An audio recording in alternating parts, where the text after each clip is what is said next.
crees que somos conscientes del cambio que ha supuesto para las compañías la introducción del compliance dentro de nuestro ordenamiento jurídico y dentro de las compañías y de nuestras empresas? Creo que el compliance a día de hoy, Beatriz, es verdaderamente importante, ¿no? Sí, pues yo creo que sí, ¿no? Que efectivamente, pues cuando ya hace 10 años se aprobó la primera reforma del Código Penal, empezó todo esto. Pero yo creo que cuando empezó de verdad no fue hace 10, sino hace 5, ¿no? Con la segunda reforma del Código Penal, porque siempre al final la industria necesita algo que la mueva. Y yo creo que la posibilidad de que con un programa de cumplimiento puedas tener un efecto eximente de la responsabilidad penal de las personas jurídicas, yo creo que verdaderamente fue la palanca que catalizó ese cambio, que supone pues que a día de hoy efectivamente pues esto sea todo un boom, ¿no? ¿Tú crees que tiene un valor adicional, que aporta realmente algo importante el contar con un modelo de compliance? Hombre, imagínate que yo dijera lo contrario, ¿no? Pues estaría mal, ¿no? Estaría muy Estaría feo. regular. Pero sí, verdaderamente el valor del programa de cumplimiento yo creo que es muy importante a día de hoy. Yo creo que en general, a día de hoy, importa para las empresas y sobre todo para las medianas y las grandes, no solamente importa que se consigan los objetivos, sino cómo se consiguen esos objetivos. Y al final, pues el cumplimiento no deja de ser un elemento adicional que consigue que precisamente se evite que, de acuerdo con eso que se da en llamar factores de oportunidad, en las empresas se puedan hacer cosas de aquella manera. Con lo cual, efectivamente, el compliance tiene muchísimo valor, ya no solamente para la empresa, pues para todos sus stakeholders, ¿no? Sus empleados, sus clientes, sus accionistas, todas las personas con las que interactúa, ¿no? ¿Qué es lo que hace un compliance officer? ¿Cuáles son vuestras funciones? Entiendo que es diferente, claro, según el tamaño, las circunstancias de la empresa, pero por contarnos un poco, por saber un poco qué es para ti, cuáles son las funciones esenciales y cuáles son las que desarrollas, nos encantaría saberlas. Mira, nosotros lo que hacemos fundamentalmente, al final todo esto hay que definirlo, lógicamente, ¿no? Nosotros lo que hacemos es gestionar lo que nosotros denominamos riesgos de cumplimiento o de cumplimiento normativo, ¿no? Esto es lo más importante de todo, la gestión de los riesgos de cumplimiento y de sus consecuencias. Y sus consecuencias no solamente las puramente sancionatorias, todas las que te puedas imaginar, reputacionales, jurídicas, incluso responsabilidades penales, etcétera, etcétera. Por esto, lo más importante en cuanto a los programas de cumplimiento es la parte preventiva, la parte que tiene que ver con la creación de valor, con la creación de cultura. Obviamente, el responsable de cumplimiento también tiene que conocer las cosas más o menos negativas que pasan en la empresa, pero yo creo que las tiene que conocer a efectos de entender la causa raíz y continuar mejorando ese entorno preventivo que para mí yo creo que es el más importante de todos los que configuran el programa de cumplimiento de una compañía.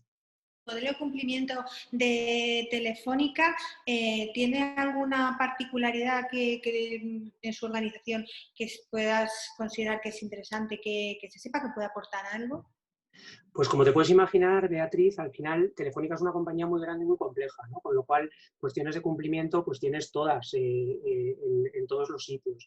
Con lo cual hay que definirlo bien y en ese sentido yo creo que nosotros lo hemos hecho razonablemente bien porque lo que tenemos es un programa que está bendecido y aprobado por parte del Consejo de Administración que delimita bien nuestro campo de juego. Y en ese sentido lo que define es una serie de funciones que nosotros tenemos que hacer, cosas que tenemos que hacer, actividades, en relación con una serie de materias que tenemos que supervisar y tal vez pues lo que resulta más complejo o todavía más complejo es el hecho de que todo esto lo tenemos que hacer no solamente aquí en Madrid, sino en todos los países donde, perdón, donde el grupo está presente. Con lo cual al final se trata de desplegar perdón, un programa de cumplimiento que tiene funciones y materias y que tiene que desplegarse en todos los países. Y, por tanto, hay que desplegar no solamente el programa global, sino que hay que hacerlo adaptándolo a las especialidades propias de cada jurisdicción. Y, por tanto, tenemos presencia local también en todos los países donde está el grupo Telefónica. ¿Es fácil delimitar, se tiende o se puede intentar querer influir? ¿Este tema se puede gestionar de una forma fácil y sin mucha complicación? Pues mira, el tema de la autonomía, la verdad es que también es un desafío, ¿no? Yo creo que perfectamente puede instrumentarse y debería instrumentarse, ese es un poco el ideal, pues en el organigrama de la compañía, ¿no? Haciendo visible que la función de cumplimiento reporta directamente a los órganos de administración o de dirección, que por ejemplo este es el caso de Telefónica, ¿no? Pero te diría, Beatriz, que para mí eso no es lo más importante. Yo creo que lo más importante es que autonomía significa autoridad, pero no autoridad entendida de cualquier manera, autoridad entendida como legitimidad, como la percepción del valor que en el seno de la organización se tiene sobre la importancia que puede llegar a tener la función de cumplimiento. Hay una palabra latina que yo utilizo siempre para definir estas cuestiones, que es autoritas. ¿Y qué nos enseña de futuro? ¿Qué enseñanza podemos sacar de lo que nos ha pasado y de cómo lo hemos afrontado? Pues yo creo que la pandemia lo que nos está enseñando es la importancia de lo ya hecho. Nosotros, por ejemplo, pues estamos continuando haciendo las cosas pues como las hemos venido haciendo hasta ahora o aplicando los mismos principios, y lo que nos estamos dando cuenta es que de esa manera se pone muy en valor la cultura de cumplimiento que yo creo que ya tenemos y que precisamente nosotros, de la mano del programa de cumplimiento, hemos contribuido a reforzar. Yo creo que fundamentalmente eso es lo que nos está enseñando este horroroso periodo, ¿no? ¿Hay algún elemento dentro del modelo de compliance en general que tengáis que te parezca imprescindible? ¿Podrías elegir una cosa sola o esto no puede ser? Bueno, nosotros hacemos muchas cosas. Yo creo que las más importantes de todas son las que tienen que ver con la creación de conocimiento en la compañía. Eso al final es lo más importante. Por tanto, todo lo que tiene que ver con formación, con concienciación. Imagínate, pues una empresa como Telefónica cuenta con muchísimas herramientas, ¿no? ¿Hay algo que pienses que puede servir para fomentar este uso de los canales de denuncias y para evitar que se considere de una forma despectiva, se le llame Claro. chivato o se utilice y no se utilice el canal de denuncias? Mira, por ejemplo, nosotros, por temas norteamericanos, que sabes que cotizamos en la Bolsa de Nueva York, tenemos estas prácticas desde hace ya muchísimo tiempo, ¿no? Con lo cual tenemos canal de denuncias pues desde hace ya casi más de 15 años, ¿no? Con lo cual tenemos una cierta experiencia al respecto de los canales de denuncia. Pues yo creo, volvería un poco al discurso central, ¿no? Yo creo que tiene muchísimo que ver con la cultura de la compañía, respondiendo a tu pregunta. Al final, los empleados están más o menos dispuestos a utilizar ese tipo de herramientas en la medida en que tengan una cierta confianza. Y la confianza está en función de lo que ven a su alrededor. Aquí, por ejemplo, hay un punto concreto que yo creo que resulta muy importante, que es el del ejemplo de los líderes. Si los líderes de la organización se sienten convencidos acerca de la idoneidad y de la oportunidad de este tipo de herramientas, que yo creo que son, efectivamente, como tú bien dices, muy buenas para el programa de cumplimiento, pues parte del trabajo ya estará hecho. Nuevamente, como ves, volvemos al terreno de la cultura de cumplimiento, ¿no? De la confianza que una compañía haya sido capaz de generar entre sus empleados. ¿Piensas que se puede transponer, que conviene transponer el modelo de compliance a la administración más allá de lo que ya nos está imponiendo esta directiva en cuanto a los canales de denuncias? Claro, con carácter general me imagino que dices, ¿no? Sí, yo por Y supuesto que lo como creo, una ¿no? herramienta igual que la defensa. Claro, claro, con toda seguridad. A mí me parece que el entorno público, cuando hablamos de temas de compliance, pues resulta fundamental.